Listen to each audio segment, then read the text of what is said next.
Daily பாட வேண்டிய திருப்புகள். ஏன்னா கண்ணுக்கு தெரியாத எதிரிகள் நிறைய பேர் இருக்காங்க. நம்ம வாழ்றது கலிகாலத்துல ஃபுல்லா பக்தியா இருந்தா நம்மளை கேலி பண்றதுக்கு ஒரு 4 பேர் எப்பயும் இருப்பாங்க இல்லையா, அது மாதிரிதான் அவங்கள வந்து பார்த்து சிரிச்சிருக்காங்க. சொல்றதும் நம்ம கிட்ட இருக்கிற சின்ன குறைய வந்து மிகைப்படுத்தி அதை வந்து சொல்றது மூலமா ஒரு ஆறுதல் பட்டுக்குவாங்க. நம்மள ஒரு படி போட்டு நம்மள அதன் மூலமா நமக்கு வந்து ஒரு நமக்கு இருக்கிற நல்ல பேரை வந்து கெடுக்கிறதுக்கு முயற்சி பண்றவங்க.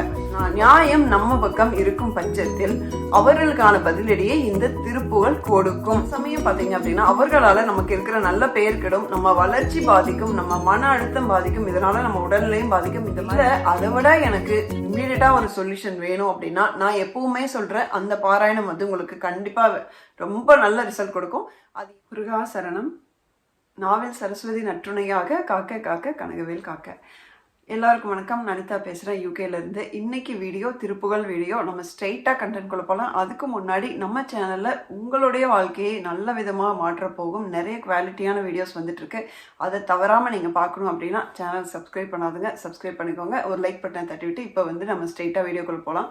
ஒரு வாட்டி திருத்தணியில் அருணகிரிநாதர் வந்து நிறைய திருப்புகள் பாடல்களை தாளத்தோடு இசைத்து கொண்டே நடந்து பாடிட்டே போயிருந்திருக்காரு. அவருக்கு கூட வந்து சில அன்பர்களும் ஒரு 10-20 பேர் வந்து கூடயே வந்து பாடிட்டு போயிட்டு இருந்திருக்காங்க. அப்போ அவரு திருத்தணி மலையில் இருக்கும் முருகனை பற்றிய ஒரு திருப்புகள் பாடும்போது எதிர்த்தாப்புல வந்த ஒரு இளைஞர்கள் 4-5 பேர் என்ன இருக்கு இவரை பார்த்து சிரிச்சிருக்காங்க. ஏன்னா நம்ம தான் ஃபுல்லா பக்தியா இருந்தா நம்மளை கேலி பண்றதுக்கு ஒரு 4 பேர் எப்பயும் இருப்பாங்க இல்லையா, அது மாதிரிதான் அவங்கள வந்து பார்த்து சிரிச்சிருக்காங்க. அப்போ இவர் பாடின அந்த திருப்புகளில் அவர் பாடிய ஒரு வரியின் காரணமாக அந்த 4 பேரும் அந்த இடத்திலேயே சாம்பலாகி விழுந்து விட்டனர். ஏன் அப்படின்னா திருப்புகள் பாட பாட வாய் மணக்கும், திருப்புகள் பலிக்கும் அப்படிங்கறது இங்க ஞாபகத்தில் வச்சுக்கணும். ஸோ அருணகிரிநாதர் முருகன் மேல இருந்த அந்த தூய அன்பின் காரணமாகவும் அந்த திருப்புகளில் இருக்கிற அந்த ஆற்றல் அந்த பவரோட காரணமாக வந்து அந்த இடத்துல அவங்க சாம்பல் ஆயிட்டாங்க. அப்போ எல்லாரும் வந்து அழுதுட்டு ஐயா இப்படியாவது வந்து அவங்கள காப்பாத்துங்க, ஏன்னா அவங்க ஒன்றும் அறியாத பசங்க, தெரியாம பண்ணிட்டாங்க, ஒரு விளையாட்டுத்தனமா அவங்க பண்ணிட்டாங்க, அவங்கள வந்து நீங்க தான் காப்பாற்றணும் அப்படின்னு சொல்லிட்டு அவங்க வந்து அழுதுருக்காங்க சுத்தி இருந்தவங்க. அப்போ வந்து அதே திருப்புகளை அவர் தொடர்ந்து பாடியிருக்காரு. தொடர்ந்து பாட வந்து அந்த சாம்பலில் இருந்து அவங்க 4 பேரும் திரும்பியும் உயிர் பெற்றாங்க அப்படிங்கிறது ஒரு உண்மையால நடந்த ஒரு சம்பவம் அப்படிங்கிறது நான் கேள்விப்பட்டது. அந்த திருப்புகள் என்ன அப்படின்னு நம்ம எல்லாமே தெரிஞ்சுக்கணும். அந்த திருப்புகள் எதுக்கெல்லாம் யாரெல்லாம் வந்து பாடணும் அப்படிங்கறத நான் தெரிஞ்சுக்கணும். நான் இப்போ ஒரு லிஸ்ட் சொல்றேன். அந்த மாதிரி மனிதர்கள் வந்து உங்களை சுத்தி ஒரு 4-5 பேராவது கண்டிப்பா இருப்பாங்க. இந்த லிஸ்ட்டை நீங்க கவனமா கேளுங்க. இந்த லிஸ்ட்ல இருக்கிற எல்லாருக்கும் எல்லா விதமான மனிதர்களையும் நம்ம வந்து அவங்க கிட்ட இருந்து பாதுகாத்துக்கிறதுக்கு இந்த திருப்புகள் உதவும். நான் யாருன்னு சொல்றேன். நம்மளை பார்த்து ஏளனம் செய்பவர்கள், காரணமே இல்லாம நம்மளை அவமானப்படுத்துவர்கள், அவமானப்படுத்துறதுக்குன்னு சொல்லி கேலியும் கிண்டலும் பண்றவங்க, வேணுனே நம்ம பண்ற விஷயங்களை நக்கல் பண்ணி வேணுனே சிரிக்கிறவங்க, அதை ஹர்ட் பண்ணணும் அப்படின்னு சொல்லிட்டே வந்து நக்கலா சிரிக்கிறவங்க, நம்மளை ஏளனம் செய்பவர்கள், அப்புறம் கூட்டத்துல வந்து வாண்டடா கூட்டு வச்சு எல்லாரும் முன்னாடியும் சில கேள்வி கேட்டு எல்லாத்தையும் சிரிக்க வைக்கிறது, இல்ல நம்ம போக விட்டு பின்னாடி எல்லாம் பேசி சிரிக்கிற மாதிரி அவமானப்படுத்தவர்கள், அதுக்கப்புறம் வீண் பழி போடுவாங்க. ஒரு பழி போட்டு நம்மள அதன் மூலமா நமக்கு வந்து ஒரு நமக்கு இருக்கிற நல்ல பேரை வந்து கெடுக்கிறதுக்கு முயற்சி பண்றவங்க, நம்மளை வந்து ரொம்ப பழிச்சு பேசுறது, அதுக்கப்புறம் ஒரு நம்ம கிட்ட இருக்கிற வந்து குறைய வந்து இல்லாத குறைய சொல்றதும், நம்ம கிட்ட இருக்கிற சின்ன குறைய வந்து மிகைப்படுத்தி அதை வந்து சொல்றது மூலமா ஒரு ஆறுதல் பட்டுக்குவாங்க. சில பேர் பாத்தீங்கன்னா பொறாமையின் காரணமாக குறை சொல்லி அதுல வந்து ஒரு மனசு ஆறுதல் பட்டுக்குவாங்க. இந்த மாதிரி நம்மளை சுத்தி இந்த காலகட்டத்துல நல்லா யோசிச்சு பாத்தீங்கன்னா 10ல் ஒரு 7-8 பேர் அந்த மாதிரிதான் இருப்பாங்க. அந்த மாதிரி ஆட்கள் இருந்துட்டு போலால, அப்படியே விட்டுறலாமே அப்படின்னு நீங்க நினைக்கலாம். சில சமயம் பாத்தீங்க அப்படின்னா அவர்களால நமக்கு இருக்கிற நல்ல பெயர் கெடும், நம்ம வளர்ச்சி பாதிக்கும், நம்ம மன அழுத்தம் பாதிக்கும், இதனால நம்ம உடல்நிலையும் பாதிக்கும். இந்த மாதிரி வந்து லாங் டேர்ம்ல வந்து நிறைய பிரச்சனை வரைக்கும் நிறைய சான்ஸ் இருக்கு. அந்த திருப்புகள் நம்ம பாடுறதுனால இந்த மாதிரி மனிதர்களிடம் இருந்து நம்மளை பாதுகாத்துக்கலாம். நியாயம் நம்ம பக்கம் இருக்கும் பட்சத்தில் அவர்களுக்கான பதிலடியை இந்த திருப்புகள் கொடுக்கும். சரி, நம்ம இப்ப இது என்ன திருப்புகள், அதோட அர்த்தம், எப்படி பாராயணம் பண்ணோம், அதுக்கு நம்ம இப்ப போலாம். இந்த திருப்புகள் சினத்தவர் முடிக்கும் அப்படிங்கிற திருத்தணிக்கான திருப்புகள். இது அருணகிரிநாதர் இந்த திருப்புகளை படிக்கும்போது எந்த வரிகள் படிக்கும்போது அந்த 4 இளைஞர்கள் சாம்பல் ஆனாங்க, திரும்பியும் எந்த வரிகள் அவர் படிக்கும்போது அந்த 4 இளைஞர்கள் சாம்பல் இருந்து திரும்பியும் உயிர் பெற்றாங்க அப்படிங்கிறதும் நம்ம தெரிஞ்சுக்கலாம். எந்த ஒரு திருப்புகழையும் அர்த்தம் தெரியாமல் படிப்பது மிக தவறு. அதனால் 4 பத்திகளை நான் வாசித்து காட்டி அதே மாதிரி அதுக்கு ஒரு அர்த்தத்தையும் சொல்கிறேன். அது ரொம்ப எளிமையான முறையில் உங்களுக்கு ஞாபகம் இருக்க மாதிரி சொல்கிறேன். திருப்புகளோட வரிகள் நான் டிஸ்கிரிப்ஷனில் கொடுக்குறேங்க. இதில் முதல் பத்தி, சினத்தவர் முடிக்கும் பகைத்தவர் குடிக்கும் செகுத்தவர் உயிர்க்கும் சினமாக சிரிப்பவர் தமக்கும் பழிப்பவர் தமக்கும் திருப்புகழ் நெருப்பென்று அறிவோம் யாம்.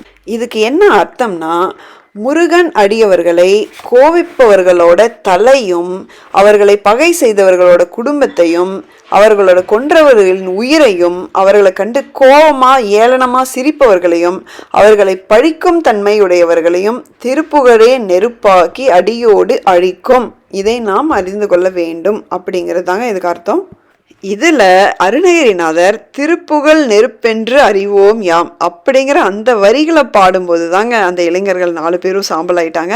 ஸோ இதுலேருந்து நமக்கு ஒன்று என்ன தெரிஞ்சுக்கணும் அப்படின்னா, திருப்புகழ் அப்படிங்கிறது நெருப்புக்கு சமமானது. அது சாதாரண ஒரு தமிழ் பாட்டு, கடவுளை பற்றிய ஒரு பாட்டு அல்ல. திருப்புகழ் அப்படிங்கிறது நெருப்புக்கு சமமான ஒரு தமிழ் மந்திரம் அப்படிங்கிறது நம்ம இதுலேருந்து புரிஞ்சுக்கணுங்க. அடுத்த பத்தி, நினைத்ததும் அழிக்கும் மனத்தையும் உருக்கும் நிசிக்கரு அறுக்கும் பிறவாமல் நெருப்பையும் எரிக்கும் பொறுப்பையும் இடிக்கும் நெறைப்புகழ் உரைக்கும் செயல்தாராய். இதுக்கு அர்த்தம் என்னன்னா, இதை பாடுபவர்கள், அதாவது திருப்புகழை பாடுபவர்கள் அடியவர்கள் எதை நினைச்சாலும் அதை உடனே கொடுக்கும். மனத்தை உருக்கும், அதாவது கேட்பவருடைய மனசை உருக்கிடும். பிறவாமல் நிசிக்கரு அறுக்கும். இதுக்கு என்ன அர்த்தம்னா, மனுஷனாக பிறக்கிறதே ஒரு துன்பம். பிறவாண்மை என்பது ஒரு பேரின்பம் அப்படின்னு நம்ம கேள்விப்பட்டிருப்போம். அதை பற்றி தான் இங்கே சொல்ல வராரு. பிறவாமல் நிசிக்கரு அறுக்கும். நிசி அப்படின்னா நடுநிசியில் வர நிசிங்க. மனிதனாக பிறப்பது என்பதே இருள் சூழ்ந்த கருவறையில் இருக்கும் ஒரு துன்பம் அப்படிங்கிறாரு. அந்த துன்பத்தை அறுக்க வல்லது திருப்புகழ். நெருப்பையும் எரிக்கும் பொறுப்பையும் இடிக்கும் அப்படின்னா, நெருப்பையே எரிக்க வல்லது திருப்புகழ். பொறுப்பு அப்படின்னா அந்த மலையையே இடிக்க வல்லது திருப்புகழ். இவ்வளவு சிறப்பு வாய்ந்த அந்த திருப்புகழை பாடும் ஒரு பாக்கியத்தை எனக்கு தருவாயாக அப்படின்னு அவர் பாடுறாருங்க. இப்போ நீங்கள் கெஸ் பண்ணீங்களான்னு தெரியல, இதில் நெருப்பையும் எரிக்கும் பொறுப்பையும் இடிக்கும் இந்த லைன் அவர் பாடும்போது தான் அந்த சாம்பலான 4 அந்த இளைஞர்களும் திருப்பியும் அவங்களுக்கு உயிர் கிடைச்சது. இது எப்படி அப்படின்னா, திருப்புகழ் அப்படிங்கிறது ஒரு நெருப்பு மாதிரி. அந்த நெருப்பு எரித்து சாம்பலானவர்கள் திரும்பியும் திருப்புகளாலேயே உயிர் பெற்றார்கள். அது எப்படி அப்படின்னா, நெருப்பையும் எரிக்கும் திருப்புகழ். அந்த லைன் பாடும்போது அவங்களுக்கு உயிர் கிடைச்சது அப்படிங்கிறது அந்த சம்பவத்திலேருந்து நமக்கு தெரிஞ்சது. 3வது பத்தி, தனத்தன தனத்தன் திமித்திமி திமித்தின் தகுத்தகு தகுத்தன் தனபேரி தடுட்டுடு டுடுட்டுன் டெனத்துடி முழக்கும் தளத்துடன் நடக்கும் கொடுசூரர். இங்க தனத்தனன் திமித்திமி தடுட்டுடு இந்த மாதிரி தாள வகைகள் குறிக்கிற சொற்கள் எது கொடுத்துருக்காங்கன்னா, இந்த மாதிரி தாள வகைகள் நிறைந்த பேரிழைகள் முழங்க உடுக்கையோட சேனாதிபதி படையோட திரண்டு வந்தானா சூரபத்மன். அதுக்கு குறிக்கிறதுக்கான பாட்டு தான் இது. கடைசி பாடல், சினத்தையும் உடச்சங்கரித்த மலை முற்றும் சிரித்தெறி கொளுத்தும் கதிவேலா திணைக்கிரி குரப்பெண் தனத்திலே சுகித்தென் திருத்தணி இருக்கும் பெருமாளே. இதுக்கு என்ன அர்த்தம் அப்படின்னா, இந்த மேல தாளத்தோட முழங்கி வந்த சூரபத்மனும் அவன் படைகளையும் கொன்று அவர்கள் பிணங்களை மலைகளாக போட்ட கதிவேலா, திணை விளையும் மலையைச் சேர்ந்த வள்ளியை மணந்து இன்புற்றிருக்கும் என்னது திருத்தணியில் உறைந்திருக்கும் என் முருகனே அப்படின்னு சொல்லி முடிக்கிறாருங்க. இப்போ நம்ம இந்த திருப்புகளோட அர்த்தத்தையும் அதோட வீரியத்தையும் நமக்கு நல்லா புரிஞ்சிருக்கும் அப்படின்னு நினைக்கிறேன். இது எப்படி பாராயணம் பண்ணலாம் அப்படின்னா, டெய்லியும் நீங்கள் பூஜை முடிச்சுட்டு டெய்லியும் ஒரு தடவையாவது அதை நீங்கள் படிக்கணும். முடிஞ்சால் நீங்கள் அதை தாளத்தோட பாடினாலும் சரி, காலை வேலை 2 வேளையும் நீங்கள் அதை படிக்கலாம். இது நீங்கள் படிக்கும்போது உங்களுடைய கண்ணுக்கு தெரிந்த அந்த எதிரிகளை மனசுல நினைச்சிட்டும் நீங்க படிக்கலாம். சில சமயம் கண்ணுக்கு தெரியாம நமக்கு பின்னாடி இருந்து பண்றவங்க நமக்கு யாருன்னே தெரியாதவங்களும் இருப்பாங்க. ஸோ எனக்கு கண்ணுக்கு தெரியாத எதிரிகளையும் சேர்த்து அப்படின்னு சொல்லி அதையும் மனசுல நினைச்சிட்டு அவர்களுக்கும் சேர்ந்து நீங்க இதை பாராயணம் பண்ணலாம். அதாவது உங்களோட பிரச்சனையோட அளவை பொறுத்து நீங்க எத்தனை தடவை படிக்கிறீங்க அப்படின்னு சொல்லி முடிவு பண்ணிக்கோங்க. நீங்க டெய்லியும் ஒரு தடவை 2 தடவை நீங்க படிக்கலாம். இல்லை நீங்க டெய்லியும் காலையில மட்டும் 6 தடவை உட்காந்து படிக்கலாம். இல்லை சாயந்தரம் மட்டும் 6 தடவை உட்காந்து படிக்கலாம். அதே மாதிரி உங்களோட பிரச்சனை பெருசாக இருக்கும் பட்சத்தில் நீங்கள் 48 நாளுக்கு விரதம் மாதிரி எடுத்துட்டு டெய்லியும் 11 தடவை காலையில் நீங்கள் பாராயணம் பண்ணலாம். இல்லை அதை விட எனக்கு இம்மீடியட்டாக ஒரு சொல்யூஷன் வேணும் அப்படின்னா நான் எப்பவுமே சொல்கிறேன், அந்த பாராயணம் வந்து உங்களுக்கு கண்டிப்பாக ரொம்ப நல்ல ரிசல்ட் கொடுக்கும். அது என்ன அப்படின்னா, நீங்கள் 108 தடவை ஒரே நாளில் 108 தடவை பாராயணம் பண்ணுறது. அதுக்கு இப்போயே சொல்லிட்டேன், ஒரு 1.5 மணி நேரமாவது ஆகும். புதுசாக இருக்கும் பட்சத்தில் கொஞ்சம் நல்லா பழகிட்டா 1 ஹவர், ஒரு 1.25 மணி நேரத்துக்குள்ளே நீங்கள் வந்து பாராயணம் பண்ணிடலாம். அது பிரம்ம முகூர்த்தத்துலையாக இருந்தால் மிக சிறப்பு. இல்லை நீங்கள் வந்து ஒரு நாளில் எந்த டைம் வேணாலும் அமைதியான சூழ்நிலையில் எப்போ உங்களால் பெஸ்ட்டாக ஃபோக்கஸ் பண்ண முடியுமோ அந்த டைம் வந்து நீங்கள் தேர்ந்தெடுத்துட்டு அப்போ உட்காந்து நீங்கள் பாராயணம் பண்ணுங்கள். இந்த மாதிரி பாராயணத்துக்கு வந்து எப்பவுமே ரிசல்ட் வந்து ஒரு இம்மீடியட்டாக உங்களுக்கு வந்து அடுத்த நாள்லேருந்தே உங்களுக்கு வந்து தெரிய ஆரம்பிச்சிடும். வீடியோ கண்டிப்பாக எல்லாருக்குமே யூஸ் ஆகும்னு நினைக்கிறேன். இது எனக்கு தெரிஞ்சு பாரபட்சமே எல்லாமே இது எல்லாருமே பாட வேண்டிய ஒரு திருப்புகள், டெய்லி பாட வேண்டிய திருப்புகள். ஏன்னா கண்ணுக்கு தெரியாத எதிரிகள் நிறைய பேர் இருக்காங்க. நம்ம வாழ்றது கலிகாலத்தில். நம்மளை சுற்றி இருக்கிற மக்களில் 10ல் 9 பேர் வந்து இந்த கேட்டகரியில் ஏதோ ஒரு கேட்டகரியில் வந்துருவாங்க. அதனால வந்து நம்ம எல்லாருமே இதை வந்து டெய்லியும் இது பாராயணம் பண்ணுற பழக்கத்தை வந்து நம்ம கொண்டு வந்துக்கலாம். இது சம்மந்தமாக ஏதாவது உங்களுக்கு டவுட்ஸ் இருந்தது அப்படின்னா, ஏதாவது கேள்விகள் இருந்ததுன்னா நீங்கள் கமெண்ட் செக்ஷனில் போடுங்க. அடுத்த வீடியோவில் பார்க்குற வரைக்கும் முருகா சரணம்.